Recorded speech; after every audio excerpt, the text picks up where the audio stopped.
ระทรงเป็นพลังใจให้ปวงชนพระทรงเป็นมงคลแห่งยุคสมัยพระทรงเป็นหนึ่งดวงหทัยไทยพระทรงให้ความหวังแก่สังคมน้อมถวายชัยมงคลบันดลดาลพระปณิธานแห่งพระองค์ประสงค์สม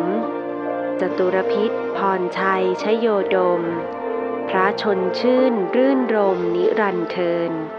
ควรมิควรแล้วแต่จะโปรดเกล้าโปรดกระหม่อม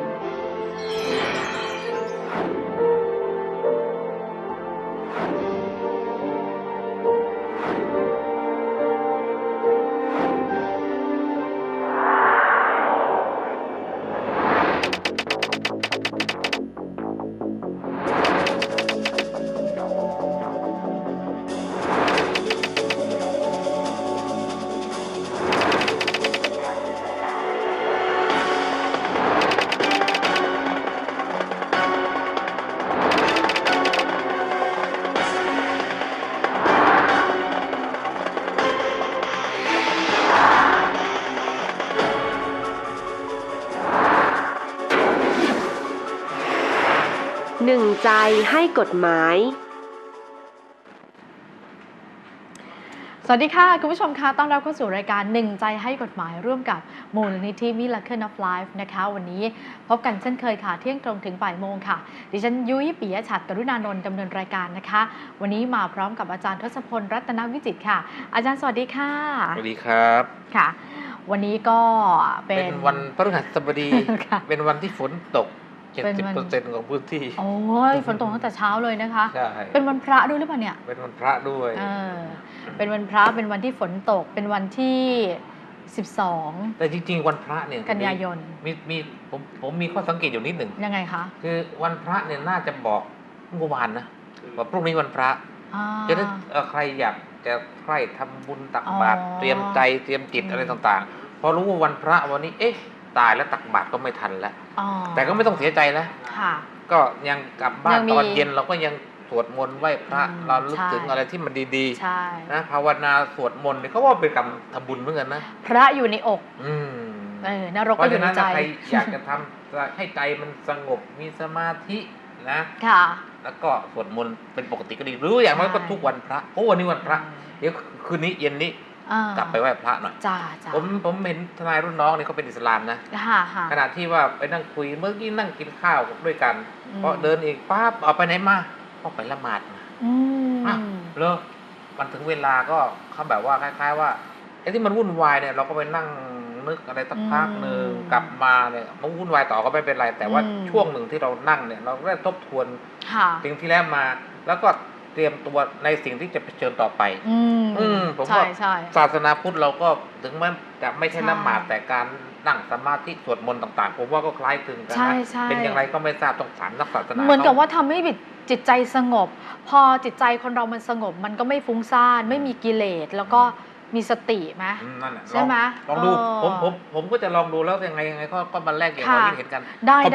คอมพิวเตอร์ก็ยังต้องรีเซ็ตเลยนะถูกใช่ไหมโทรศัพท์ต้องกดใหม่นะใช่นะคะเพื่อที่จะแบบล้างร่างกายล้างจิตใจใช่ไหมนั้นเราจะอุทิศเวลาในการทำรายการเนี่ยเราลองนั่งสมาธิกันสักครึ่งชั่วโมงไหมแล้วเดี๋ยวครึ่งชั่วโมงมาเจอกันไหมเดี๋ยวเราเปลี่ยนชื่อรายการเป็นรายการธรรมะอะไรแต่ไม่เป็นไรเราพูดถึงรีเซ็ตคอมพิวเตอร์เราก็มีข่าวเกี่ยวกับคอมพิวเตอร์นะถูกต้องค่ะแล้วนอกจาก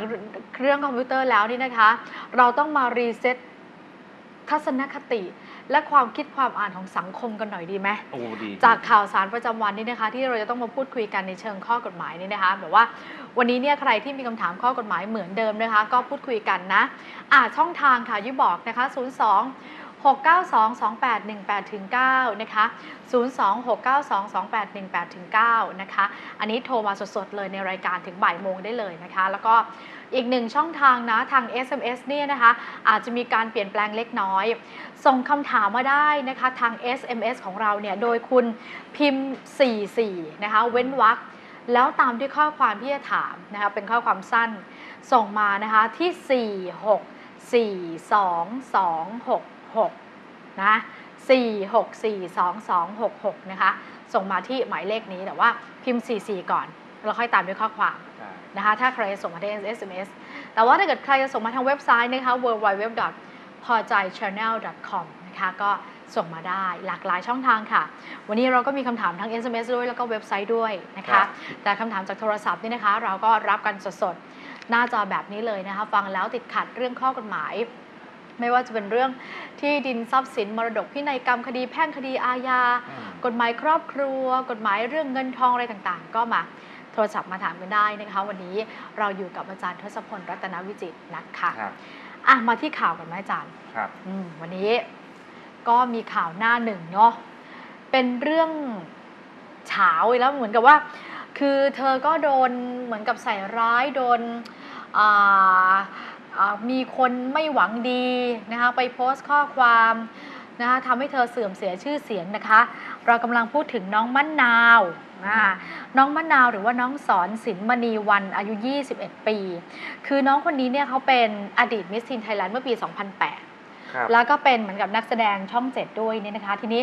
เรื่องที่มันฮือฮาเนี่ยนะคะก็คือว่ามันมีรูปที่เธอเนี่ยได้ไปถ่ายกับอดีตท่านนายกก็คือคุณบรรหารศิลปะอาชานะคะคือวันนี้ก็ขึ้นหน้าหนึ่งก็เป็นรูปเหมือนแบบนั่งใกล้ชิดอะไรแบบเนี้ยแล้วมันก็มีคนโพสต์ข้อความในโซเชียลเน็ตเวิร์กเนี่ยว่าเธอเนี่ยเป็นภรรยาน้อยของคุณบรรหารและแถมตั้งครรภ์ด้วยนะครับนะคะ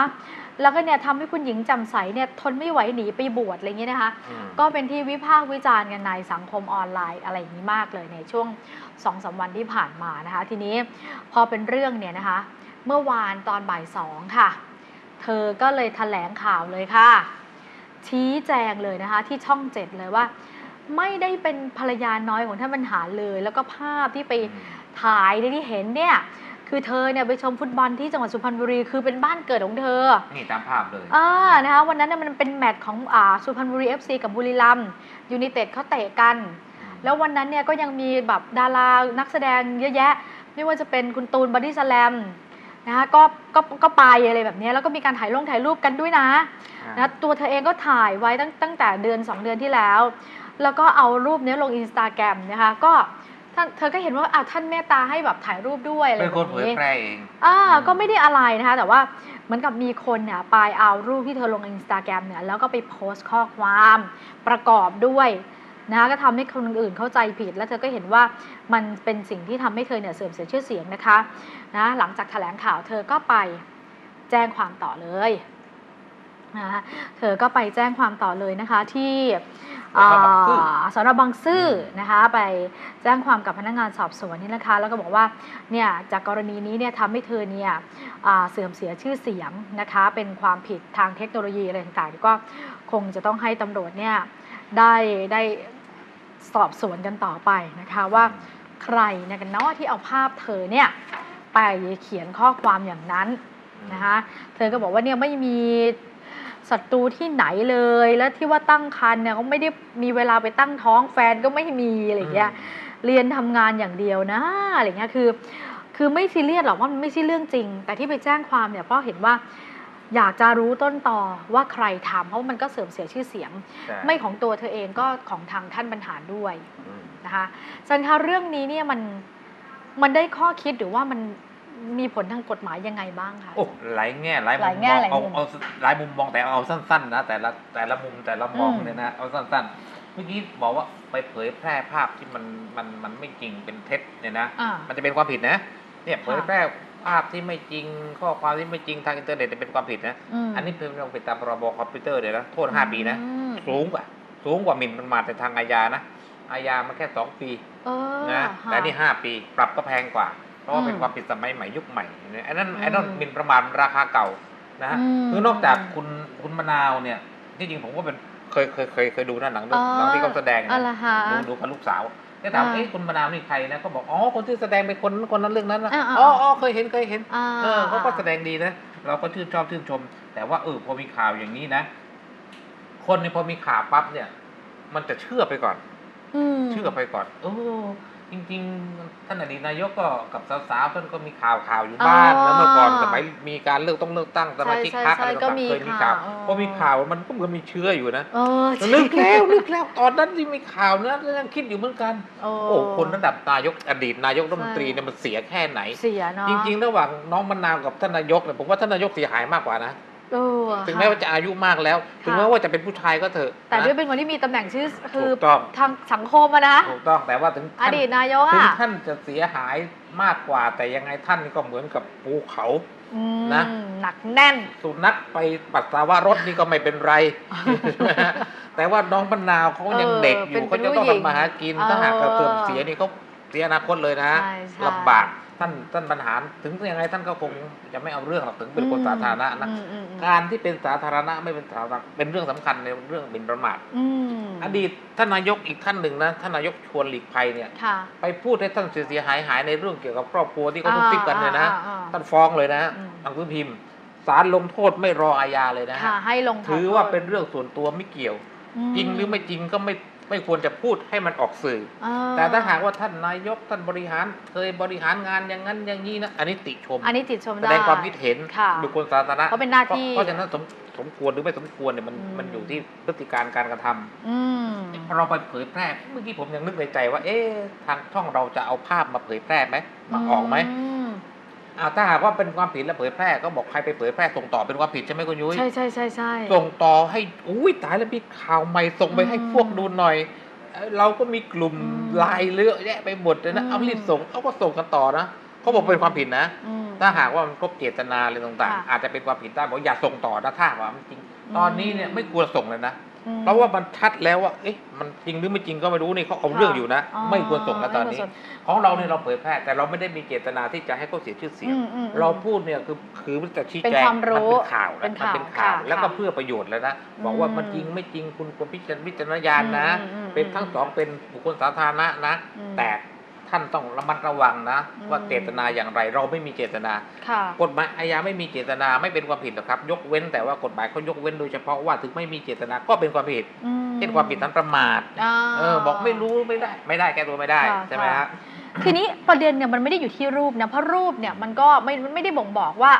เขาจะเป็นเมียเป็นผัวกันเนี่ยเพราะว่ารูปมันก็คือคนถ่ายรูปคู่กันแต่ข้อความตรงนี้อาจารย์คือการสืบหาเนี่ยต้นตอเนี่ยมันไม่ใช่เรื่องรูปนะแต่มันเป็นการหาข้อความของคนที่ส่งว่าเหมือนกับเรามีภาพหนึ่งแล้วคนไปเข้าไปในห้องของห้องในโซเชียลเน็ตเวิร์กในพันทิปหรืออะไรเงี้ยแล้วเขียนว่าเนี่ยนางคนเนี้ยเป็นเมียน้อยคนนี้ใช่ไหมที่ผิดใช่ไหมประกอบภาพใช่ไหมประกอบภาพเพราะลำพังแค่เผยแพร่ภาพอย่างเดียวเนี่ยมันยังระบุถึงเจตนายังไม่ครบถ้วนอย่างเราบอกว่าเราไม่มีเจตนาอย่างนั้นแล้วก็เราก็ทำอย่างนั้นเราชี้แจงแต่ว่าถ้าหากไปเนี่ยนึกแล้วว่าต้องเป็นนี่ท้องด้วยนะเอาปากใหญ่เลยใช่ไหมซึ่งมันจริงไม่จริงเราบอกมันไม่จริงก็อย่างนี้แหละมันเป็นความผิดถ้าถามว่าใครที่โพสต์เข้ามาในปฏิโพสต์เช็คได้มันมีเขาเรียกมีเลขประจำเครื่องเนี่ยไม่ว่าจะเป็นโทรศัพท์มันก็ไม่น่าหายากเนาะไม่ว่าจะเป็นโทรศัพท์หรือเป็นคอมพิวเตอร์ที่เราส่งไปเนี่ยมันก็มี IP address เนี่ยก็ตรวจเช็คได้ว่ามาจากที่ไหนเคยมีกรณีหมิ่นเบื้องสูงเนี่ยส่ง SMS มาเนี่ยจากโทรศัพท์เนี่ยนะเขาก็รู้ว่าส่งมาจากโทรศัพท์เครื่องไหนเลยใช่ไหมฮะแล้วก็ลงโทษไปผู้กระทำความผิดตอนนี้ก็ติดคุกแล้วก็เสียชีวิตไปนะเขาตรวจสอบได้เพราะฉะนั้นอย่าคิดว่าเครื่องมันต้องเยอะแยะใครจะไปรู้รู้นะพอมีข่าวอย่างนั้นปั๊บเป็นความผิดเหรอคนที่มีโทรศัพท์มือถือระวังแล้ว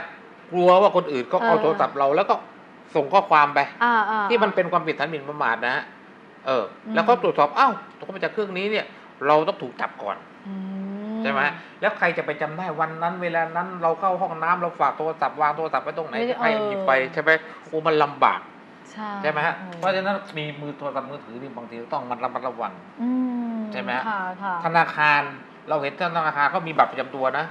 รูดจากบัตรของใครเป็นคนถือรหัสนี้รูดยังไงเขารู้หมดเลยใช่ไหมฮะบางทีก็ต้องหยิบยืมมาก็ต้องจับเงินว่ายืมเงินมายังไงใช่ไหมฮะต้องระมัดระวังนะฮะเดี๋ยวนี้ความผิดกฎหมายก็พยายามจะออกมาให้มันทันสมัยนะความผิดเกี่ยวกับคอมพิวเตอร์เนี่ยอย่างแม้แต่ว่าคุณเล่นไลน์เลยอะไรส่งกันนี้ก็บอกค กือบมีความผิดอีกเกือบที่จะเป็นความผิดนะเขาจะสอบสวนต้องก็ตามอยู่นะค่ะดังนั้นเนี่ยความผิดถ้าเกิดว่าตามจับได้ว่าใครเป็นคนที่โพสต์ข้อความเนี่ยนะคะก็5 ปีอะคะอาจารย์5 ปี5 ปีติดคุก5 ปีเลยคือตามกฎหมายว่าถ้าว่ามันมีความผิดหลายบทเนี่ยนะศาลจะลงโทษบทหนักเลยก็ถือว่าเป็นข่าวดังฮะดังพอๆกับข่าวสายันเลยทีเดียวนะคะคู่กันมาตีคู่กันมาพูดถึงคุณสายันก็ต้องขอแสดงความเสียใจอย่างสุดซึ้งนะคะกับครอบครัวแล้วก็แฟนเพลงด้วยเพราะว่าคุณสายันนี่ก็มอบความสุขให้กับพี่น้องชาวไทยมาเนิ่นนานเลยนะและในที่สุดก็ต้องมาเสียชีวิตนะคะด้วยโรคมะเร็งตับเนี่ยนะคะก็ต้องขอแสดงความเสียใจแล้วก็ยังระลึกถึงแล้วก็ยังคิดถึง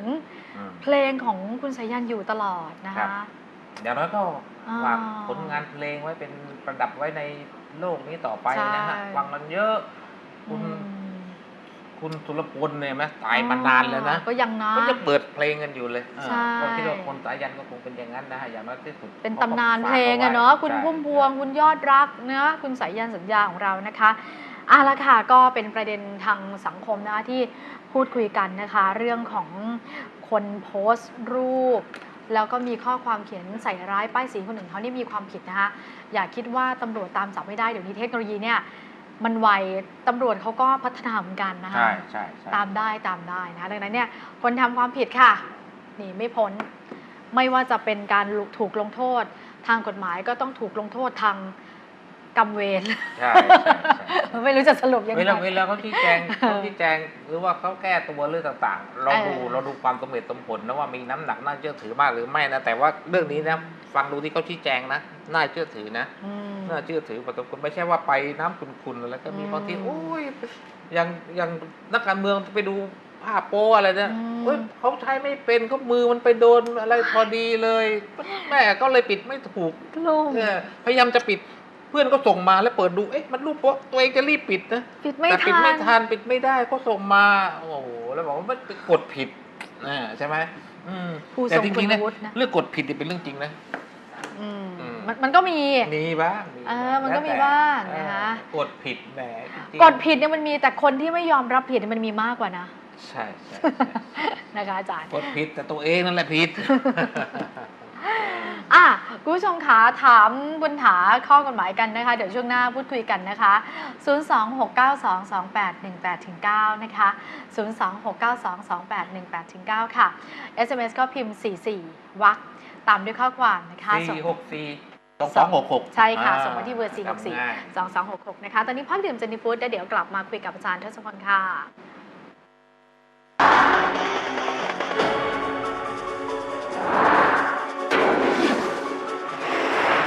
หนึ่งใจให้กฎหมายค่ะหนึ่งใจให้กฎหมายกลับมานะคะถามตอบปัญหาข้อกฎหมายที่คุณสงสัยข้องใจนะคะ02-692-2818-9นะคะ02-692-2818-9นะคะ SMS ก็พิมพ์44วรรคตามด้วยข้อความแล้วก็ส่งมาที่4642266นะคะมาที่สายแรกของเรานะคะคุณมอจากเพชรบูรณ์ค่ะคุณมอสวัสดีค่ะค่ะสวัสดีค่ะเชิญค่ะคือจะถามว่าคือตอนนี้เด็กคือลูกสาวค่ะอยู่ที่โรงเรียนนะคะคือถูกเด็กผู้ชายแบบว่าพยายามบังคับไปข่มขืนหรือว่าอะไรเงี้ยค่ะคือจะถามว่าอันนี้คือกฎหมายเกี่ยวกับเด็กนี่คือถ้าเด็กผู้ชาย3 คนนะคะคือถ้าเขาแต่ว่ากรณีแบบว่าถ้าเขาไม่ยอมจ่ายเคลียร์กันไม่ได้แล้วไปขึ้นศาลอะไรเงี้ยค่ะคือเด็กผู้ชายนี่ต้องติดคุกประมาณกี่ปีคะเดี๋ยวถามเหตุการณ์ก่อนเด็กอายุเท่าไหร่คะลูกสาวอายุ13ค่ะ13 ปีกับ6 เดือนค่ะ13 ปี 6 เดือนแล้วผู้ชายก็เป็นเด็กเหมือนกันหรือยังไงคะค่ะผู้ชายนี่2 คนอายุ15แล้วก็คนนึงอายุ16อะค่ะ15-16ก็ยังถือว่ายังไม่เกิน18 ปีนะครับก็ยังอยู่ยังเรียกว่าเด็กอยู่นะฮะอันนี้กรณีที่เด็กปกติเนี่ยทำอนาจารข่มขืนไหมครับคือถ้าพูดกันภาษาหนังสือพิมพ์ภาษาสุภาพหน่อยก็เรียกว่าล่วงละเมิดทางเพศใช่ไหมฮะพูดภาษาชาวบ้านหน่อยก็ว่าข่มขืนสำเร็จหรือไม่สำเร็จคือว่าคือ3 คนนี้คือบังคับเวลาตอนไปถึงหน้าบันไดนี้แกไม่ยอมขึ้นไปแกร้องขอให้ปล่อยแต่ว่าเด็กผู้ชายนี้ไม่ยอมปล่อยค่ะคืออีกคนนึงก็มาอุ้ม2 คนช่วยกันอุ้มขึ้นไปข้างบนนะคะแล้วก็พยายาม ข่มขืนพยายามกอดพยายามอะไรเงี้ยค่ะแล้วก็ดีคนนึงก็มาดูด้านเราที่หน้าต่างอะไรเงี้ยค่ะคือจังหวะที่เขาเผลอแล้วเด็กก็หนีออกมาได้อะค่ะก็เรียกว่าอาจจะว่าจะถึงขั้นพยายามข่มขืนคือถ้าความผิดที่ชัดๆนะคุณหมอนั่นก็คือร่วมกันทำอนาจารนะการกระทำอนาจารก็คือการกระทำที่มันไม่เหมาะสมในเรื่องทางเพศนะฮะทำให้ได้รับความเสียหายอับอายนะฮะอันนี้คือร่วมกันทำอนาจารโทษทำอนาจารโทษนี่ไม่เท่าไหร่แต่ถ้าข่มขืนเนี่ยก็โทษก็หนักพยายามข่มขืนเนี่ยมันก็เบากว่าข่มขืนนะฮะถ้าฟังดูเนี่ยเขาเรียกว่าถ้าพยายามข่มขืนเนี่ยผมฟังคร่าวๆนะคุณหมอไม่น่าจะถึงขั้นข่มขืนไม่ถึงขั้นพยายามข่มขืนนะคือพยายามข่มขืนนี่มันต้องมีลักษณะของการกระทำที่มันใกล้ที่จะข่มขืนแล้วค่ะคือตอนแรกที่ยังอยู่ข้างล่างคือเขาก็เริ่มแก่กระดุมแล้วค่ะแต่ว่าเขาบังคับให้ขึ้นไปข้างบนอะไรเงี้ยค่ะนั่นแหละคือแต่ก็พิสูจน์ได้นะว่าคือถ้าหากว่าไม่ถูกขัดขวางเนี่ยเขาก็อาจจะข่มขืนได้สำเร็จนะฮะแต่ว่าเวลาตั้งข้อหาเนี่ยนะฮะตำรวจก็ตั้งข้อหาเต็มที่แหละพยายามข่มขืนนะฮะพยายามข่มขืนอันนี้คือข้อสังเกตแต่ว่าที่ผิดแน่ๆก็คือว่าร่วมกันทำอนาจารถ้าร่วมกันทำอนาจารเนี่ยเรียนคุณหมอตรงๆเลยว่าด้วยความที่ยังเป็นเด็กอยู่นะโทษเขาเนี่ยอาจจะไม่มากนักแต่อย่างไรก็ตามนะฮะอย่างไรก็ตามถ้าหากว่าขึ้นศาลเนี่ยศาลก็จะพิจารณาโทษตามที่สมควรนะถึงแม้จะเป็นเด็กก็มีโทษนะแต่ว่าเท่าไหร่ก็อยู่ในดุลพินิจแต่คราวนี้นี่ความเสียหายอย่างนี้เนี่ยเป็นความผิดทั้งทางแพ่งและก็ทางอาญานะครับบิดามารดาของเด็กผู้หญิงสามารถเรียกค่าเสียหายเรียกค่าทดแทนเรียกค่าชดเชยได้นะครับแต่ว่ามันจะเป็นเงินเป็นเท่าไหร่นั้นก็ว่ากันอีกทีหนึ่งค่ะคืออย่างนี้ค่ะอาจารย์คือตอนแรกนี้ก็ได้ให้ทางผู้ใหญ่เขาได้ไก่เกลี่ยให้รอบนึงแล้วแต่ว่าเขาไม่ยอมจ่ายเขาก็ยอมค่ะแต่เขาจ่ายแค่15,000อะไรเงี้ยค่ะคือทางพ่อแม่ของเด็กผู้หญิงทางพ่อแม่เนี่ยคือไม่ยอมไม่ต้องการสัก2-3 หมื่นอะไรเงี้ยค่ะครับคือมาตกลงตรงนี้ไม่ได้ค่ะเลยก็เลยว่าปล่อยเป็นเรื่องของตำรวจอะไรเงี้ยค่ะก็เลยโทรมาถามดูก็ถูกต้องฮะปล่อยให้ดำเนินคดีไปนะครับแล้วส่วนที่เหลือก็ที่เราพอใจจะเรียกร้องแล้วก็ฟ้องไปตามแพ่งเอานะฮะแล้วถ้าเกิดว่าคดีถึงศาลนี่เขาจะจ่ายค่าเสียหายอะไรนี่ให้เราไหมคะก็ต้องฟ้องเป็นคดีแพ่งหรือว่าขอไปในคดีอาญาที่ฟ้องนั่นแหละครับก็สามารถทำได้ค่ะแล้วค่าใช้จ่ายนี่จะมากไหมคะไม่มากครับไม่มากเพราะว่าถ้าจ้างทนายนี่ต้องหลายตังค์อยู่เขาบอกเนี่ยคือไม่เคยเนาะไม่เคยก็ไม่เป็นไรก็ให้พนักงานอัยการขอให้ก็ได้ค่ะครับค่ะถ้าตกลงกันไม่ได้ก็ถึงศาลค่ะก็ตอนแรกก็ว่าสงสารเด็กผู้ชายไม่อยากให้เสียอนาคตแล้วให้ไก่เกลี่ยกันถ้าเขายอมสักหน่อยก็ทางนี้ก็ยอมสักหน่อยก็ให้ตกลงกันแต่ว่าทางเด็กผู้ชายเนี่ยเขาไม่ยอมเลยเขาไม่เป็นไรก็คือก็อย่างน้อยก็ติดเป็นประวัติเขาแล้วครับนะฮะก็อย่างนั้นนะคะโตไปก็ลำบากไปทำงานบอกญาติผู้ใหญ่เขาบอกว่าเวลาโตไปมีปัญหานะไปสมัครงานคนนี้มันก็บอกเขาทุกอย่างค่ะบอกว่าถ้าแจ้งความไปแล้วเลข13 หลักของบัตรประชาชนนี่ต้องขึ้นไปตลอดชีวิตนี่มันเป็นตำหนิเป็นมลทินไปตลอดชีวิตนี่ทางญาติเขาก็ไม่ยอมเลยค่ะก็จะให้ดำเนินการอย่างเดียวก็เลยโทรมาปรึกษาดูค่ะครับมีโทษอยู่แล้วครับโทษปรับโทษจำคุกโทษกักขังตามสมควรกับโทษสานุโทษที่ได้กระทำแล้วก็ไม่ต้องห่วงตัวคดีแพ่งเขาเรียกกันค่ะแล้วถ้าโทษจำคุกนี้ประมาณกี่ปีคะอาจารย์โทษจำคุกถ้าหากเป็นผู้ใหญ่โทษถึง10 ปีนะครับนะฮะถ้าทำกับเด็กเนี่ยใช่ไหมฮะทำกับเด็กโทษหนักแต่ว่าเด็กด้วยกันเนี่ยนะก็โทษก็ศาลก็แล้วแต่ดุลพินิจของศาลเนอะครับนะคะขอบคุณมากค่ะค่ะสวัสดีค่ะครับอาจารย์คะแบบนี้คือถ้าเกิดไกล่เกลี่ยเนี่ยมันยอมความกันได้เหรอปกติความผิดเกี่ยวกับทางเพศเนี่ยนะยอมความไม่ได้นะยอมความไม่ได้คือยอมความไม่ได้แต่ว่าได้บรรเทาความเสียหายเยียวยาความเสียหายที่เกิดแล้วก็ปกติถ้าเป็นเด็กเนี่ยศาลจะให้โอกาสใช่ไหมแต่ก็ต้องภาคทันก็ต้องมีทันบนอย่างเด็กอายุ15ไปข่มขืนเขาเนี่ยนะต้องมีภาคทันต้องมีทันบนอะไรต่างๆ ที่พอสมควรหรือไม่ก็ต้องกักขังไว้ระยะหนึ่งเพื่อที่จะอบรมบ่มนิสัยต้องแก้ไข ต้องแก้ไข เป็นเรื่องที่ต้องแก้ไขความผิดของเด็กคือก็อยู่ในระดับสถานพินิจไม่ใช่คุกใช่ไม่จะต้องแก้ไขครับต้องเอาไปลงโทษอะไรมันก็ไม่เหมาะติดคุกติดตารางก็ถือว่าถ้าเป็นผู้ใหญ่แล้วก็ถึงค่อยติดถ้าเป็นผู้ใหญ่นะคะสายต่อไปคุณพีระเมศจากนครราชสีมานะคะคุณพีระเมศสวัสดีค่ะคุณพีระเมศคะครับผมเชิญค่ะครับผมครับสวัสดีครับสวัสดีครับฟังทางโทรศัพท์นะถ้าฟังทางทีวีเสียงมันดีเลยนะครับผมปิดเสียงนะครับจะถามเรื่องอะไรคะคือเรื่องที่เขาเอาชื่อผมไปลงใน Facebook นะครับแล้วเขียนให้เสียหายหรือยังไงก็มันก็เสียหายครับหาว่าผมบุกรุกที่ป่าบ้างอะไรบ้างคือตอนนี้ก็ยังลงอยู่เลยครับหาว่าบุกรุกอะไรนะคะที่ป่าสงวนอะไรอย่างเงี้ยหาว่าเราไปบุกรุกที่ป่าสงวนครับอาจารย์ยังไงดีคะแบบนี้ตอนนี้ก็คือมีสาเหตุอะไรกันแล้วที่เป็นอย่างนั้นนะฮะคือทีแรกเนี่ยเขาจะมาแย่งที่ผมนะครับแต่ตอนนี้แย่งไม่ได้บุกเข้าไปรื้อโรงเรือนในที่ผมหมดเลยครับแล้วก็พอนั่นมาก็เอามาลง Facebook เนี่ยลงมานานแล้วครับนานแล้วเหรอผมไม่แจ้งความตำรวจบอกว่าเอาเรื่องอะไรเขาไม่ได้หรอกคือคนทางกรุงเทพเนี่ยเขาก็จะรู้ดีกับคนทางบ้านนอกใช่ไหมครับเกิดที่ปากช่องนะครับครับคือตอนนี้จะเปิด Facebook ไปเนี่ยไปดูไอ้เนี่ยว่าไอ้ของป่าบุกปากช่องอะไรเนี่ยมันจะมีชื่อผมและพีระเมศและพยุงเลยครับมีชื่อเป็นบุกรุกป่าไม้มั่งอะไรมั่งมีชื่อเป็นผู้ต้องหา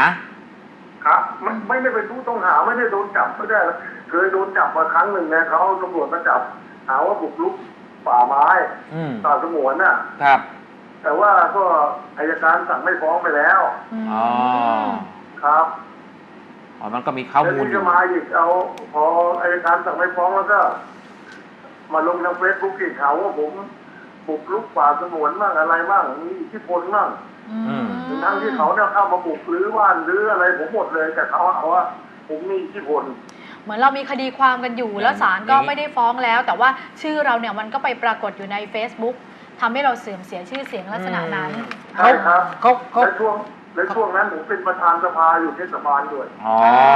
มันมีประโยชน์ทางการเมืองนี่เองคุณพีระเมศการเมืองท้องถิ่นเหรอครับการเมืองท้องถิ่นครับผมว่าผมเรียนคุณพีระเมศอย่างนี้นะครับว่าบางทีเรื่องนี้มันมีเบื้องหน้าเบื้องหลังนะบางทีมีสาเหตุมีสาเหตุกันมีสาเหตุขัดแย้งทางการเมืองอาจจะหวังคะแนนนิยมชื่อเสียงนะซึ่งอาจจะเสียหายไม่เสียหายถ้าเสียหายก็เสียหายต่อชื่อเสียงถ้าคุณลงสมัครการเมืองท้องถิ่นก็เรียกว่าเอากำจัดคู่แข่งไปก่อนใช่ไหมผมแนะนำคุณพีระเมศนะครับความผิดยังไงครับอาจารย์ก็ถ้าหากว่ามันไม่จริงหรือมันจริงก็แล้วจริงหรือไม่จริงก็แล้วแต่ในความผิดสำหรับหมิ่นประมาทเลยนะมันก็เป็นความผิดทั้งนั้นแหละครับถ้าไปกล่าวหาผู้อื่นให้ได้รับความเสียหายนะจริงหรือไม่จริงก็ผิดนะแต่ว่าเขามีข้อยกเว้นว่าอย่างนี้ไม่จริงถ้าจริงผมก็ต้องถูกจับสิครับไม่เป็นเพราะตอนนี้ผมก็ทำกินอยู่ในที่ครับอาจารย์ครับคืออย่างนี้คุณเป็นเมธถ้าหากว่าเป็นความจริงไอ้ความจริงนั้นน่ะมันจะต้องเป็นประโยชน์ต่อประชาชนประโยชน์ต่อสาธารณชนหรือเป็นการที่ว่ากล่าวกระทำเพื่อปกป้องส่วนได้เสียของตนตามครองธรรมใช่ไหมอันนี้เนี่ยถ้าพิสูจน์ได้ว่าเป็นความจริงก็จะไม่เป็นความผิดเป็นข้อยกเว้นผมแนะนำให้คุณพีระเมศเนี่ยไปติดต่อทนายความให้ดำเนินคดีด้วยตัวเองดีกว่าจะไปแจ้งความที่ไหนครับท้องที่ปากช่องก็บอกว่าไปแจ้งความไม่ไปแจ้งความก็ขอถ้าหากเขายังไม่รับแจ้งก็ขอบันทึกไว้ก่อนแล้วคุณไปให้ทนายความดำเนินการด้วยตัวเองดีกว่านะครับเพราะว่าในทางอาญาเนี่ยคุณไปแจ้งความแล้วเนี่ยนะครับถ้าหากว่าเขาไม่รับแจ้งแต่ผู้แจ้งมีความประสงค์ที่จะแจ้งและให้ดำเนินคดีแต่พนักงานสอบสวนก็พิจารณาแล้วว่ามันไม่เป็นความผิดทางอาญาเขาก็ต้องทำความเห็นนะฮะเสนอต่อผู้บังคับบัญชาของเขาแล้วก็มีเรื่องแจ้งให้คุณทราบมีหนังสือแจ้งคุณทราบว่าเขาไม่รับแจ้งความเพราะอะไรนะฮะแต่ทั้งนี้ทั้งนั้นไม่ตัดสิทธิ์คุณพีระเมศหรือไม่ตัดสิทธิ์ผู้เสียหายที่จะดำเนินคดีด้วยตัวเองใช่ไหมฮะเพราะฉะนั้นถ้าหากว่ายังติดใจอยู่คุณไปดำเนินการตำรวจว่าตำรวจไม่แจ้งความไปทำคดีเพิ่มกับตำรวจมันก็ไม่คุ้มเวลาใช่ไหมฮะผมว่าไปให้ทนายความ ฟ้องเองดีกว่า อ่า นักการเมืองท้องถิ่นต้องมีทนายความประจำตัวแล้วครับ อืม ควรจะมี ผมไม่มีทนายความประจำตัวหรอก ไม่เป็นไร แต่ แหม ว่า ทนายความโคราชเยอะ หา แยะ ได้บ้าง แต่ไม่ได้ปรึกษาเบื้องต้นนะฮะลองไปปรึกษาทนายหรือไม่กันคุณปิรเมศ คุณลองไปปรึกษาทนายความที่เป็นทนายความอาสาก่อนก็ได้ ครับผมครับ นะครับ มันจะได้มีข้อมูลแจกแจงรายละเอียด นะ แต่ว่าสิ่งใดก็แล้วแต่ถ้าหากว่าทำให้คุณต้องถูกดูหมิ่นถูกเกลียดชังถูกเสื่อมเสียชื่อเสียงในเสื่อมเสียทางทำมาหาได้เลยนะครับ เป็นความผิดทั้งทางแพ่งและทางอาญาอยู่แล้วครับ โอ้ครับผม นะครับ ขอบคุณครับขอบคุณมากครับสวัสดีครับ สวัสดีค่ะ คือถ้าเราจะเอาเรื่องอ่ะ ใช่ มันก็ต้องใช้กระบวนการทางกฎหมาย มันเป็นการละเมิดสิทธิ์ จู่ๆคุณมาด่าผมเฉยๆได้ยังไง อ๋อ ใช่ไหมฮะ ใช่แล้ว Facebook ก็ แต่ผม นะ ผมไม่ชอบใช้ความรุนแรงผมไม่ตบคุณตีคุณ แต่ผมฟ้องศาลได้ ใช่นะคะก็พูดคุยกันนะคะ 02 692 2818-9 นะคะ02 692 2818-9 นะคะเดี๋ยวขอสรุป ถึงจะมีข่าวหรือว่ามีอะไรเรื่องที่เกิดขึ้นเนี่ย ใช่ค่ะมันก็มีอีกข่าวหนึ่งที่น่าสนใจก็เป็นเรื่องเกี่ยวกับตำรวจเหมือนกันนะคะเรื่องนี้เพราะว่าปกติแล้วเนี่ยตำรวจก็ต้องไปจับผู้ร้ายใช่ไหมคะครับแต่ข่าวนี้เนี่ยเป็นลักษณะของตำรวจเนี่ยโดนผู้ร้ายหรือว่าโดนกลุ่มวัยรุ่นรุมยำกรามหักสาหัสเลยกรามหักเลยนะนะคะสาหัสจริงๆกรามหักเลยสาหัสได้เขาบอกว่าภูเก็ตเนี่ยนะคะไล่ล่าผู้ต้องหาตามหมายจับนะไปที่สนามฟุตบอลโรงเรียนบ้านบางเทาในคดีอาญานะคะแต่ว่าถูกกลุ่มวัยรุ่นในพื้นที่เนี่ยรุมทำร้ายค่ะแล้วไอ้ผู้ต้องหาเนี่ยก็ร้องโวยวายช่วยเหลือบอกว่าตำรวจนี่แหละเป็นอันธพาลก่อกวนนะคะก็เมื่อวานนี้นะคะทางเจ้าหน้าที่ตำรวจเนี่ยนะคะก็นำดอกไม้อะไรเงี้ยไปมอบให้กับพันตำรวจโทสมหมายอ่อนคำซึ่งเป็นสารวัตรสอบสวนสภ.เชิงทะเลอำเภอถลางนะคะที่ถูกกลุ่มคนร้ายเนี่ยรุมทำร้ายบาดเจ็บสาหัสเลยนะคะแล้วก็มีการออกหมายจับนายวิรัตหรือคำปราบเพศอายุ36 ปีนะคะที่สนามฟุตบอลโรงเรียนนี้แหละนะคะที่จังหวัดภูเก็ตเนี่ยนะคะในข้อหาร่วมกันมีอาวุธปืนมีเครื่องกระสุนปืนไว้ในครอบครองนะคะและหมายจับในคดีวิ่งราวทรัพย์ด้วยโดยใช้ยานพาหนะเพื่อสะดวกในการกระทำผิดชิงทรัพย์ในเวลากลางคืนโดยมีอาวุธและพยายามฆ่าผู้อื่นโดยเจตนานะคะอันนี้สภ.กระทู้เนี่ยเขาก็ไปแจ้งคือออกหมายจับนายวิรัตคนนี้เลยนะคะคือตำรวจสมหมายเนี่ยไม่สามารถพูดตอบโต้ได้เลยนะทำได้แค่พยักหน้าชี้ไม้ชี้มือเพราะว่ากรามหักอะค่ะและตามภาพเนี่ยร่างกายมีบาดแผลฟกช้ำจำนวนมากเลยนะคะคือวันที่10 กันยายนที่ผ่านมาเนี่ยบอกว่าคือพันตำรวจโทสมหมายเนี่ยสารวัตรสอบสวนเนี่ยนะคะไปรับรายงานจากชุดสืบสวนว่านายวิรัตปราบเพศซึ่งเป็นผู้ต้องหาตามหมายจับสภ.เชิงทะเลและสภ.กระพู้เนี่ยอยู่ที่บริเวณสนามฟุตบอลเนี่ยนะคะก็เอากำลังไปนะคะเป็นแบบเหมือนตำรวจนอกเครื่องแบบไปดักซุ่มจนกระทั่งพันตำรวจโทสมหมายเนี่ยให้สัญญาณเข้าชาร์จนายวิรัตเนี่ยแหละนะคะขณะเดียวกันนายวิรัตหันมาเห็นตำรวจก็เลยตะโกนเรียกเพื่อนๆริมสนามฟุตบอลมาช่วยทำให้กลุ่มวัยรุ่นที่อยู่บริเวณนั้นเนี่ยเข้าใจว่าตำรวจเนี่ยเป็นกลุ่มอริจะมาทำร้ายก็เลยเกิดการตะลุมบอลนะคะจนพันตำรวจโทสมหมายถูกถีบนะถูกกระทืบเนี่ยแหละสาหัสเลยโอ้ยนะคะแล้วก็ไอ้พวกนั้นก็หลบหนีไปรุมยำนะคะตอนนี้ก็ติดตามกลุ่มชายชะกันที่ทำร้ายตำรวจอยู่นะคะก็ไม่รู้ล่ะเป็นความเข้าใจผิดหรือรู้ว่าเฮ้ยจะมาทำร้ายลูกพี่แล้วก็ไปช่วยลุมอะไรอย่างนี้นะคะก็ยังต้องสอบสวนกันเนี่ยนะคะ3 ข้อหาหนักเลยค่ะขัดขวางการจับกุมให้การช่วยเหลือผู้ต้องหาหลบหนีร่วมกันทำร้ายร่างกายนะคะเรื่องนี้ก็เป็นข่าวเหมือนกันนะโอ้โหจะเห็นใจตำรวจจริงๆเลยนะเนี่ยแล้วมันเป็นอุทาหรณ์นะโอ้โหโดนสกรามหักเลยบาดเจ็บสาหัสนี่ก็คือรักษาพยาบาลเกินกว่า20 วันนะฮะคือบาดเจ็บสาหัสอยู่แล้วก็คือกรามหักเนี่ยมันต้องรักษาเกิน20 วันพอฟังกระดูกหักเนี่ยสาหัสแล้วมันไม่หายหรอกภายในแบบ2-3 อาทิตย์ใช่แต่ถ้าหากว่าบวมแค่ฟกช้ำดำเขียวนิดๆหน่อยๆอย่างนี้ถือว่าธรรมดาไม่ใช่สาหัสเนี่ยมันเป็นความผิดที่ยอมความไม่ได้แต่คราวนี้เนี่ยเป็นอุทาหรณ์นะฮะอุทาหรณ์สองส่วนยังไงอาจารย์ส่วนนึงก็คือตำรวจนะฮะอีกส่วนหนึ่งก็คือประชาชนที่ถูกจับมันอาจจะเกิดขึ้นได้นะฮะ อาจจะเกิดขึ้นได้เรื่อง ใช่ เรื่องลุมยำตุ๊บตับเนี่ยมันก็มีคดีอยู่ ค่ะ เรื่อยๆนะฮะ อ่ะ มีเวลาไม่มีเวลาไหมจะ งั้น ได้ เดี๋ยวจะให้อาจารย์มาตอบช่วงหน้าแล้วกัน ได้ ว่าเรื่องนี้เนี่ยได้อุทาหรณ์นะคะตำรวจเป็นอย่างไรและผู้ต้องหาเนี่ยนะคะหรือว่าผู้ที่ไปช่วยคนที่เป็นผู้ต้องหาเนี่ยจะมีความผิดฐานอะไรยังไงบ้างนะคะเดี๋ยวช่วงหน้ากลับมานะคะ 026922818-9 026922818-9 นะคะพักสักครู่เดี๋ยวช่วงหน้ากลับมาคุยกับอาจารย์ทศพลกันต่อนะคะเดี๋ยวเจนนี่ฟู้ดกันค่ะ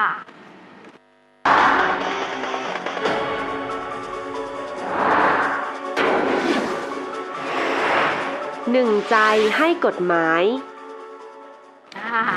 หนึ่งใจให้กฎหมายนะคะกลับมาค่ะวันนี้อยู่กับอาจารย์ทศพลรัตนวิจิตรนะคะใครมีคำถามข้อกฎหมายที่คุณสงสัยไม่ว่าจะเป็นเรื่องที่ดินทรัพย์สินมรดกพินัยกรรมอะไรต่างๆแพ่งอาญาโทรมาถามกันนะคะเป็นความรู้ให้กับคุณผู้ชมด้วย แล้วก็แก้ไขปัญหาให้กับคนที่กำลังมีความทุกข์ใจอยู่ด้วยนะคะ 026922818-9 นะคะ 026922818-9 นะคะ SMS ก็พิมพ์ 44 นะคะตามด้วยข้อความแล้วก็ส่งมาที่ 4642266 นะคะก็ส่งมาถามกันสดๆได้เลยนะคะตอนนี้นะคะมีสายมานะคะเดี๋ยวไปที่สายก่อนแล้วเดี๋ยวเราค่อยไปกันที่ SMS นะคุณนอนศิราสวัสดีค่ะ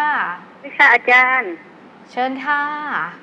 ทีนี้ค่ะคือเขามากู้เงินนะคะมีสัญญากู้ยืมทีนี้เขาว่าเขากู้เงินไปเพิ่มเติมบ้านที่บ้านที่แปลงนั้นมีบ้านพี่สาวแกแล้วก็บ้านแม่แกแล้วก็บ้านแกทีนี้พี่สาวแกคงจะเอาที่ไปจำนองมาทำธุรกิจส่วนตัวค่ะที่เขาไม่จ่ายเราจะฟ้องเขาได้ยังไงคะเป็นการกู้เงินนะแล้วมีสัญญากู้ยืมกันด้วยนะคะมีค่ะค่ะกู้ยืมไปเท่าไหร่คะประมาณ50,000ค่ะ50,000นะคะแล้วปัญหาคือตอนนี้คือเขาไม่ใช้เราใช่ค่ะเขาขายของที่ตลาดเขาว่าจะฟ้องก็ฟ้องเลยวันนั้นว่าจะฟ้องอย่างนี้ค่ะก็มีทรัพย์สินเขาบอกว่าเป็นที่แหละของที่เป็นที่ของพี่สาวเขาเอาไปจำนองที่อื่นแล้วว่าอย่างนี้เขามีที่แต่ที่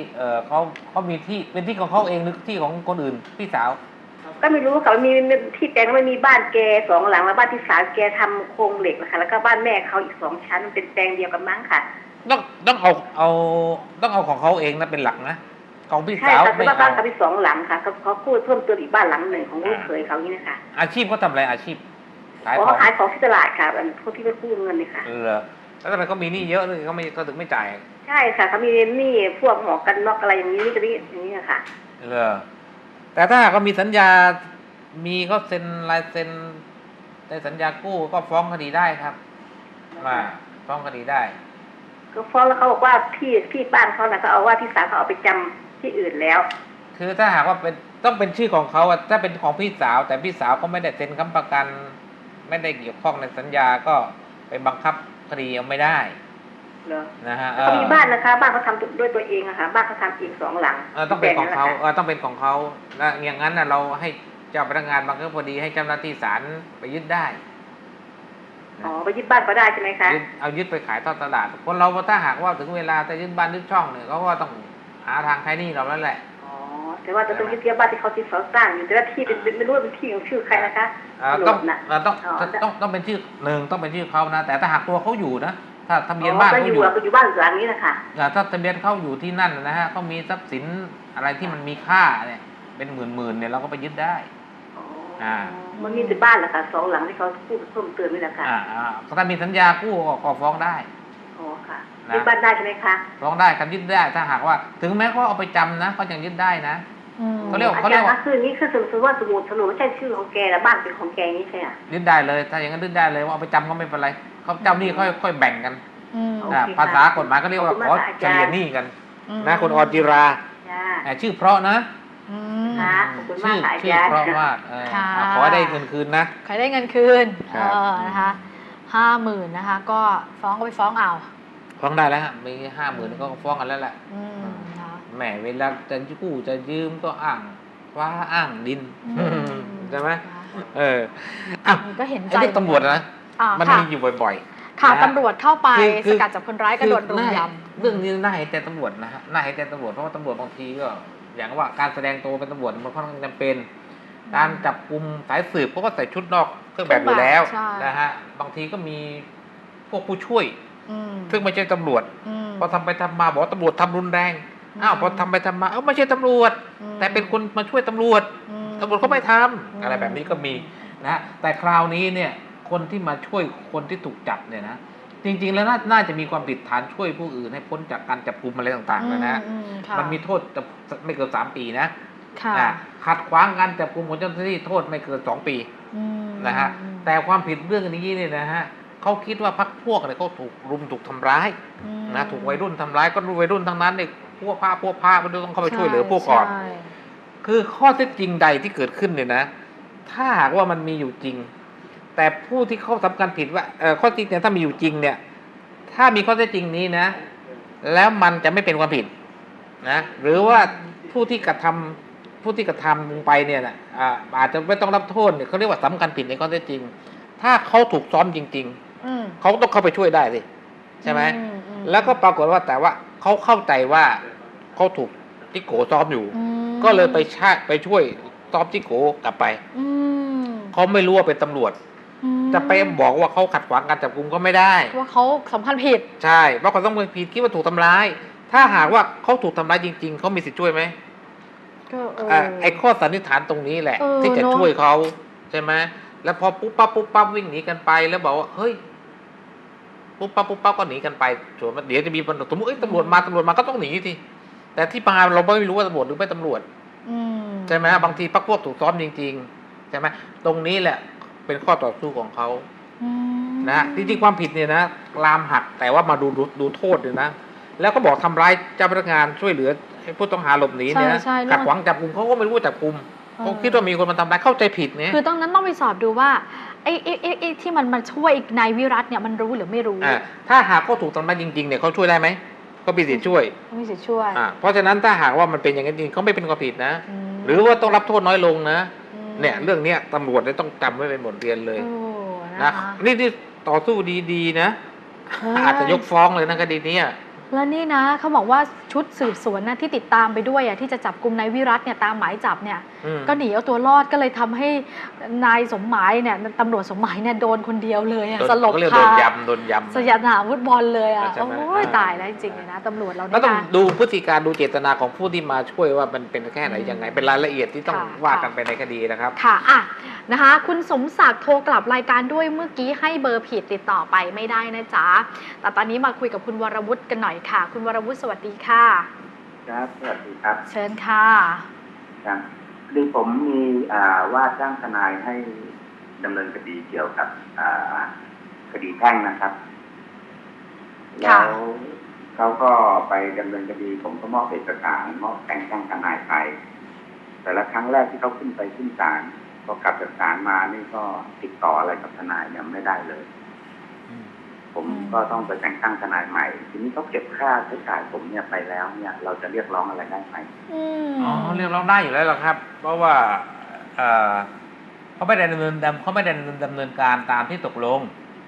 นะครูวรวุฒิครับปกติทนายความเนี่ยนะครับเป็นเขาเรียกว่าเป็นอาชีพที่อยู่ในการควบคุมตามกฎหมายนะฮะไม่งั้นอาจจะมีปัญหาทำให้ประชาชนเขาเดือดร้อนได้รับความเสียหายผู้ที่จะว่าความได้ก็ต้องเป็นผู้ที่ได้รับใบอนุญาตว่าความจากสภาทนายความเพราะฉะนั้นสภาทนายความเนี่ยเป็นผู้ที่ควบคุมนะฮะความประพฤติเขาเรียกว่ามารยาททนายความถ้าเป็นหมอเนี่ยเขาเรียกว่าจรรยาแพทย์ถ้าหากเป็นทนายความเนี่ยเขาเรียกว่ามารยาททนายความนะฮะไอ้การที่รับเงินรับทองก็มาเพื่อดำเนินการแล้วไม่เอาใจใส่ละทิ้งต่างๆเนี่ยนะฮะเป็นความผิดมารยาททนายความมีความผิดมีโทษก็คือให้ลบชื่อจากการเป็นทนายความนะฮะแล้วก็ภาคทันหรืออะไรต่างๆก็แล้วไปแล้วแต่กรณีนะฮะผมติดต่อเขาเนี่ยไม่รับสายแต่พอผมส่งข้อความเขากลับตอบว่าคดีเนี่ยยังไม่ถึงเวลาที่ต้องขึ้นศาลเขาบอกว่าคดียังไม่ได้เสียหายและยังไม่ถึงเวลาขึ้นศาลแต่ก็คือคุณวรวุฒิถ้าหากว่าเราเลิกจ้างเขาเนี่ยเราก็เรียกเงินคืนได้อย่างเก่งเขาก็บอกว่าผมสมมติเขาเรียกไป30,000หรือเท่าไหร่ก็อย่างคดีแพ่งเนี่ยแต่เขาเรียกผมไป150,000ผมก็ไม่เข้าใจ150,000ต้องดูว่าเขาดำเนินการอะไรบ้างนะครับ150,000ต้องเสียค่าธรรมเนียมเท่าไหร่แล้วเงินเหลือเท่าไหร่เพราะฉะนั้นเนี่ยเราก็ต้องมาดูรายละเอียดกันว่า เขาดำเนินการสมมติ150,000เขาไปเสียค่าธรรมเนียมไป100,000ครับมันก็เหลือ50,000ใช่ไหมไอ้เขาเรียกค่าทั้งหมด150,000แล้วเก็บล่วงหน้าผมไป100,000กับ5,000แล้วก็ไปขึ้นศาลครั้งแรกเลยที่ศาลมีหมายมาแล้วก็นัดครั้งแรกแล้วก็ไปแค่ครั้งแรกนะแล้วไม่มาศาลอีกติดต่อไม่ได้ผมต้องเปลี่ยนทนายใหม่ไปเปลี่ยนทนายใหม่ก็ต้องถอนทนายเดิมฮะถอนทนายเดิมวันที่ศาลครบกำหนดก็ไปขึ้นแล้วก็ผมก็เปลี่ยนทนายคนใหม่ไปแล้วก็ยกเลิกทนายคนเก่าไปทีนี้ว่าผมจะเรียกร้องเงินคืนจากเขาได้ไหมผมแนะนำอย่างนี้ได้ครับได้คืออันนี้เขาก็ดูว่าที่ค่าจ้างที่ทำไปกับงานที่ทำนี่มันเหมาะสมมันแค่ไหนนะฮะขึ้นศาลครั้งเดียวเลยขึ้นเหมือนนัดไก่เกลี่ยก่อนอย่างเงี้ยเขาขึ้นไปครั้งนั้นครั้งเดียวถูกต้องคือบางทีแบบราคานี้มันราคาดำเนินคดีทั้งตลอดทั้งคดีทั้งชั้นศาลชั้นต้นเลยบางทีก็3 ศาลก็แล้วแต่กรณีนะครับเพราะฉะนั้นถ้าหากว่าไม่ดำเนินการให้มันตลอดก็หักกบลบหนี้กันตามสมควรครับผมได้คืนบางส่วนพูดง่ายๆครับนะฮะก็บอกเขาหรือมีจดหมายเขาหาเขาบอกว่าถ้าหากว่าไม่คืนเงินในส่วนที่ไม่คืนเงินในส่วนที่เหลือให้กับคุณเนี่ยคุณอาจจะต้องใช้สิทธิ์ดำเนินการตามกฎหมายต่อไปนะครับเช่นอาจจะร้องแต่ละควรดำเนินการภายใน1 ปีนะแล้วผมรบกวนถามนิดนึงว่าอย่างค่าทนายเขาเรียกเนี่ยผมไม่เข้าใจเพราะว่าไม่เคยขึ้นศาลเขาเรียกมาเนี่ย150,000มันเหมือนสูงมากที่ผมไม่ทราบแต่พอมาจ้างทนายใหม่เนี่ยเขากลับเรียกผมแค่40,000ครับคืออย่างนี้คดีแพ่งคุณฟ้องนี่ทุนทรัพย์เสียหายเท่าไหร่ล่ะครับผมไม่ฟ้องผมเป็นจำเลยผมถูกฟ้องเป็นจำเลยก็ไม่มีค่าเสียหายคุณถูกฟ้องคดีอะไรถูกฟ้องว่าผมไปกู้ยืมเงินมันเป็นเงินลงทุนกันนะในรูปคดีนั้นถูกฟ้องเป็นเงินเท่าไหร่ฮะถูกฟ้องเป็นเงิน1 ล้านต้นทุน1.5 แล้วเขาฟ้องมาพร้อมกับเบี้ยอะไรเนี่ย2.6 ล้านมันก็พอสมควรอยู่แล้วก็เรียกมา150,000สำหรับค่าทนายที่เรียกร้องไม่ว่าจะเป็น150,000หรือ40,000นะฮะมันก็พอสมควรทั้ง2กรณีนั่นแหละแต่คราวนี้ถ้าหากว่าเขาทำคำให้การแล้วไปศาล1 นัดเนี่ยนะครับก็บอกว่าคุณจะคืนให้ผมเท่าไหร่ก็คุณเบิกค่าทนายไปเนี่ยมันทั้งคดีนะแต่คุณทำงานแค่นี้เนี่ยคุณคืนให้ผมเขาอาจจะถามว่าคุณเรียกร้องกันหรือเขาบอกว่าเอาผมคืนให้คุณ50,000พอใจไหมหรือผมยังไม่คืนผมถือว่าผมทำงานไปแล้วคุณไม่สิทธิ์เรียกร้องอย่างนั้นคุณก็ต้องไปปรึกษากับสภาทนายความนะขอให้สอบสวนเรื่องนี้ก่อนว่าเขาจะคืนได้คืนก็สิ่งที่เขาทำเนี่ยมันถูกตามพรบทนายความหรือเปล่าคุณโทรไปถามสภาทนายความได้เลยเรื่องอย่างนี้ครับผมนะหาเบอร์โทรศัพท์สอบถาม1133แล้วก็เล่าให้เขาฟังนะโชะเลยตรงๆเลยนะโทรมาหาผมยังอ้อมอยู่ไอ้ผมจะแนะนำก็แหมก็ยังไงนะก็ไม่เต็มที่ไปสภาแล้วครับนี่แนะนำทางอ้อมที่มันตรงที่สุดค่ะนะคะตามนี้แล้วกันนะคะคุณวรวุฒินะ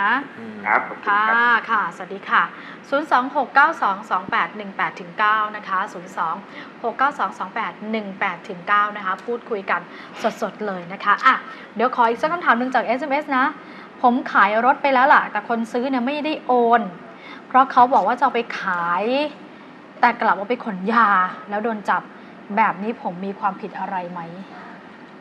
มีความผิดหรือไม่เนี่ยนะครับเจตนาไหมถ้าตามความจริงคุณไม่มีความผิดหรอก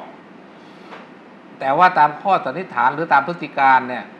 คุณอาจจะตกเป็นผู้ต้องหาใช่ไหมฮะว่ามีส่วนร่วมในการกระทำความผิดมีส่วนร่วมในข้อหามียาเสพติดไว้ในครอบครองนะฮะแต่ความจริงแล้วเนี่ยการครอบครองของคุณเนี่ยมันไม่ใช่เป็นการครอบครองตามกฎหมายเพราะว่าจากข้อเท็จจริงฟังอย่างนั้นนะแต่เวลาเขาฟ้องว่าคุณร่วมกันนะคุณก็ต้องไปแก้ว่าคุณไม่ได้ร่วมกันคุณไม่รู้เรื่องใช่ไหมไม่มีเจตนาที่จะครอบครองอันนั้นคุณต้องพิสูจน์เขาเรียกภาระการพิสูจน์มันตกอยู่กับคุณใช่ไหมฮะอย่างนั้นเขาต้องบอกคุณต้องเขาก็บอกมันรถคุณนะคุณต้องโดนก่อนเพราะฉะนั้นก็เลยฝากไว้ไปดูตาขอนว่าในกรณีที่จะขายรถขายราเนี่ยนะทำหลักฐานมาให้เรียบร้อยนะครับนะฮะเพราะว่าถึงเวลาเนี่ยมันจะโดนอย่างเงี้ยใช่ใช่นะ นะคะเตือนเอาไว้มีใบสัญญาซื้อขายให้เรียบร้อยซะยังไม่ได้โอนมีหลัก นะคะ มีฐานกันคุณวันชัยจากจังหวัดตราดค่ะคุณวันชัยสวัสดีค่ะคุณวันชัยคะครับสวัสดีครับเชิญค่ะเดี๋ยวจะสอบถามนะครับคือคนรู้จักกันเขามาขอยืมตังค์ไป150,000เขาบอกว่าเดี๋ยวเขาจะโหนดไว้อีกครึ่งเดือนเขาจะเอามาคืนตอนนี้3 เดือนแล้วติดต่อไม่ได้ผมจะต้องทำยังไงแจ้งความข้อหาหลอกลวงและช่อโกงได้ไหมครับอ๋อมันเป็นเรื่องผิดสัญญากันในทางแพ่งอะครับคุณวันชัยนะเขาไม่ได้ทำสัญญาเขาบอกว่าผมอย่างนี้เขาไม่ยอมทำสัญญาให้ผมครับโอ้ไม่ได้ทำสัญญาครับไม่ได้ทำสัญญานี่ก็ต้องยึดโฉนดไว้เป็นประกันนะฮะก็โฉนดเขาอยู่ที่สหกรณ์เขาบอกว่าเดี๋ยวเขาไว้แล้วเขาจะเอาเงินมาคืนอันนี้เขาไม่ยอมมาคืนมันจะ3 เดือนเลยผมต้องไปแจ้งความข้อหาหลอกลวงกับช่อโกงได้ไหมครับแม่มันเขาเรียกว่ามันก้ำกึ่งกันระหว่างความผิดทางอาญากับความผิดทางแพ่งนะครับแต่ว่าผมฟังคร่าวๆเลยนะฮะมันจะเป็นความผิดทางแพ่งแต่มากกว่านี่ความเป็นตัวนะครับซึ่งเจ้าหน้าที่ตำรวจก็อาจจะมีความเห็นเป็นในทางอาญาก็ได้เพราะมันเฉียดฉิวนะครับเฉียดฉิวเป็นเรื่องผิดสัญญาแล้วก็ไม่ทำสัญญากู้กันไม่ทำสัญญากู้กันก็เลยร้องกับบังคับคดีไม่ได้ตามกฎหมายใช่ไหมฮะครับทีนี้เขามาหลอกเขาบอกว่าเดี๋ยว15 วันเขาเงินมาคืนผมก็ให้เขาไปแล้วเดี๋ยวเขาเบียร์แล้วเขาก็ไม่ได้ให้แล้วเขาก็ติดต่อไม่ได้เลยครับเขากู้ยืมเงินไปทำอะไรไปยืมเงินเลยใช่ไหมไม่ใช่ร่วมลงทุนไม่ใช่อะไรเลยใช่ไหมไม่ใช่ครับก็เอาเงินไปเขาบอกว่าเขาทำงานอยู่สหกรณ์แล้วคนที่ทำงานเขาบอกว่าเขาเอาโฉนดมาไว้แล้วนี่ทางสหกรณ์ยังไม่ปล่อยกู้อีกครึ่งเดือนนี้จะปล่อยกู้แล้วจริงๆเขาบอกว่าเจ้าของเขาเดือดร้อนเลยเอาเงินตัวนี้ไปให้เขาก่อนแล้วพอเขากู้ได้เอาเงินมาคืนแล้วจริงๆเขาทำงานสหกรณ์เปล่าเขาทำครับแล้วจริงๆเขามีพฤติการแบบว่าเขาต้องกู้เงินแล้วก็มีหลักประกันอยู่ที่สหกรณ์จริงหรือเปล่าก็ตัวนั้นเขาบอกเขามีก็ของลูกค้าคนอื่นนะครับตัวคนที่ทำนี่คือทำงานไม่ไอ้สิ่งที่เขาบอกมันต้องโกหกนะไม่ใช่ว่าแต่ไอ้ส่วนที่เขาโกหกบอกเขาจะเอามาคืนสิ้นเดือนเนี่ยอันนั้นไม่ถือว่าเป็นความผิดทางอาญาแต่ว่าถ้าเขาไม่ได้ทำงานสหกรณ์ก็ไม่ได้มีโฉนดอยู่ที่สหกรณ์จริงๆนะก็อาจจะเป็นความผิดฐานฉ้อโกงได้ครับนะเพราะฉะนั้นเนี่ยถ้าหากว่าคุณไปแจ้งความถ้าตำรวจไม่รับแจ้งความคุณก็สามารถไปฟ้องคดีได้ด้วยตนเองแต่ต้องเป็นฟ้องฉ้อโกงนะฮะฟ้องฉ้อโกงใช่ไหมครับใช่ครับนะฟ้องที่ศาลครับฟ้องเองฟ้องคดีเองถ้าตำรวจไม่รับแจ้งความฟ้องคดีเองหาทนายความรับแจ้งความครับหาทนายความฟ้องคดีให้ครับค่ะถ้าไปแล้วตำรวจเขารับแจ้งความแล้วก็ให้ตำรวจดำเนินการให้ตำรวจดำเนินการไปก็ไม่ต้องเสียค่าทนายนะคะครับตามนี้นะคะขอให้ได้เงินคืนค่ะขอบคุณค่ะสวัสดีค่ะนะคะ1 ชั่วโมงเต็มนะคะก็ได้ความรู้กันไปนะคะเรื่องข้อกฎหมายที่เราจะพึ่งพาอาศัยกันได้นะคะก็ขอบคุณทุกสายทุกข้อความขอบพระคุณมูลนิธิ Miracle of Life นะคะขอบพระคุณเจนนี่ฟู้ดนะคะวันนี้เวลาหมดแล้วค่ะอาจารย์ทศพลรัตนวิจิตรและดิฉันปิยะฉัตรสวัสดีค่ะ